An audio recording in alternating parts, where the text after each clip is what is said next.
Tonight, if your socks get wet on the walk home, you feel it instantly. Not just on your skin, in your mood, in your patience, in the strange urgency to get dry as fast as possible.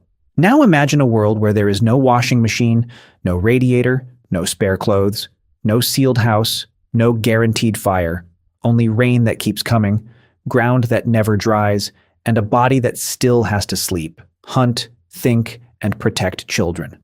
For ancient humans, the real danger was not getting wet. It was staying wet. So how did they survive when they couldn't get dry? The first surprise is this. Rain was not just weather, it was pressure, slow pressure. The kind that could break several survival systems at once, not with a dramatic flood, not with lightning. Just day after day of damp skin, wet bedding, weak fire, softened feet, spoiled fuel, bad sleep, and rising tension. We tend to imagine ancient danger as claws, teeth, and starvation. But sometimes the enemy was quieter than that. Sometimes it was water slipping through every layer of life until warmth, movement, and judgment all started to fail together. And your body still recognizes that pattern. That's why wet clothes feel wrong in a way dry cold sometimes doesn't. Water steals heat efficiently. Mayo Clinic notes that body heat is lost much faster in wet clothing and in water than in cold air, which means you do not need snow or ice for wetness to become dangerous. Rain is enough. Cold ground is enough. A soaked layer pressed against skin is enough. Picture this for a moment. You wake before sunrise in a shelter that has been damp for days. Smoke hangs low because the air is heavy. A child is pressed against an adult for warmth. Someone near the entrance is already awake, checking the embers under ash. Outside, the world is mud. Tracks are fading. Wood is swollen with water. The fire does not burst into life. It hisses. In that moment, rain is no longer a nuisance. It is a chain reaction waiting to happen, because wetness attacks the body in ways that are easy to underestimate. The CDC warns that prolonged wet and cold exposure can cause trench foot, where wet feet lose heat faster and circulation begins to shut down. That matters because feet are not minor. Feet are escape, feet are hunting, feet are migration. A damaged foot in the modern world is inconvenient. In a foraging world, it can change the fate of an entire group. Your hatred of wet socks may sound trivial, but your nervous system does not treat it as trivial. It treats it as a threat to mobility. Your body still remembers. This is where the old myth collapses. The myth that ancient humans were simply tougher, more rugged, almost immune to discomfort. They were not magically resistant to physics. They survived because they became intelligent managers of fragility, a dry sleeping place, a protected ember, a layer between skin and mud, a way to keep the youngest warm. That is sophistication. Not because it looks impressive to us, but because it had to work. And depending on climate, materials, season, and group knowledge, they likely used layered strategies rather than one perfect solution. Anthropologists who study recent hunter-gatherers warn us not to treat modern foraging peoples as frozen copies of the Paleolithic. They are diverse, adaptive, and historically changing societies, not living museum displays. That warning matters. It forces us to imagine ancient rain survival not as one universal trick, but as a flexible intelligence repeated in different environments. Still, one thing keeps appearing wherever humans had to face cold and wet conditions: fire. Not just warmth. Fire was recovery. Fire was drying technology. Fire was edible food. Fire was light when the world turned black early. Fire was morale. And here is another surprising detail. Among 93 recent hunter-gatherer groups surveyed cross-culturally, fire-making knowledge was not equally distributed. Some groups had very few people who knew how to make fire traditionally, and many preferred preserving fire, carrying embers and protecting existing flames, rather than creating it from scratch each time. In other words, keeping fire alive may have mattered as much as making it. Now imagine the psychology of that. The flame is weak, fuel is damp, a child shifts too close. One mistake and the entire emotional center of camp changes. Warmth disappears, food becomes harder to cook, clothing cannot dry, darkness feels larger, fear gets louder. Fire was not just chemistry, it was a social anchor.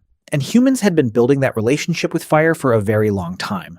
Reporting on discoveries at Barnum in Suffolk describes evidence from around 400,000 years ago. Baked clay, flint damaged by intense heat, and pyrite fragments that suggest deliberate repeated fire-making rather than a lucky wildfire. That is the deeper story of our species. Ancient humans were not passively enduring weather. They were learning to control tiny islands of stability inside it.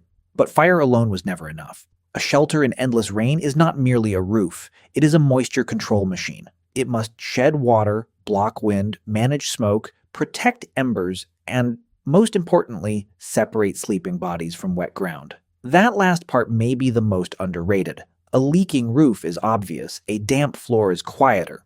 But the ground can drain warmth from the body, hour after hour, destroying recovery during the one time ancient people most needed it: sleep. A bad shelter did not just make life unpleasant. It made tomorrow harder. Which raises another question. What happened when the shelter worked only partly? When the inside was still crowded, smoky, sour, and damp? Then rain stopped being only an environmental problem and became a social one. Who sleeps closest to the fire? Who gets the driest covering? Who stays awake to guard the embers? Who sacrifices comfort so a child can recover? We like to imagine survival as individual toughness, but wet weather probably exposed something more important than toughness: fairness, trust, restraint, the ability to share warmth without turning scarcity into conflict. That social pressure becomes even sharper when food starts failing too. Rain can reduce visibility, drown sound, erase tracks, and change what is worth pursuing. Search results for research on foraging productivity note that rain can discourage hunting because it interferes with a hunter's ability to see or hear animals. And, among the Hadza of Tanzania, seasonal shifts in food use show how flexible foraging has to be. More honey in the wet season, tubers eaten year-round, hunting patterns changing with environmental conditions. Survival was never just find food. It was decision-making under pressure. Do you travel farther and risk more heat loss, or stay near camp and conserve energy? And then there is clothing. We often picture early garments as crude skins thrown over the shoulders.